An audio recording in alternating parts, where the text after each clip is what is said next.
अमेरिकी सदर Donald Trump ने इजराइल और हमास के बीच जंग के खत्म होने का ऐलान किया है।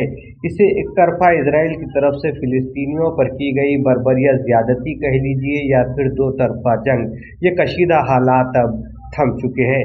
13 अक्टूबर 2025 को डोनाल्ड ट्रंप इजराइल में थे, जहां उन्होंने खिताब भी किया।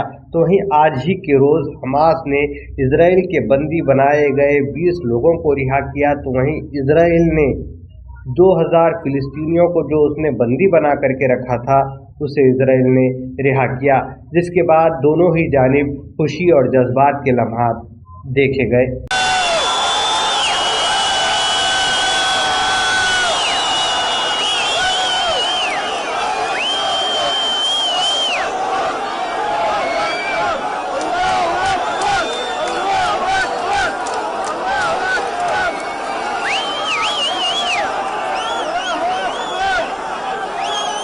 זה קרה, הם פה.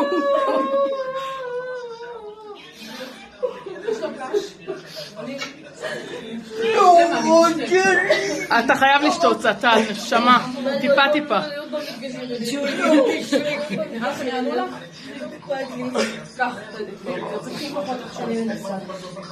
הוא ביקש לשלוח את זה לחדשות, לשלוח את זה? יאללה, למי לשלוח? אלוף העולם, חיים שלי. מה אלקנה? דבר. דבר כפרה עליך, דבר. הכל בסדר, תירגעו, הכל בסדר. הנה, כפרה.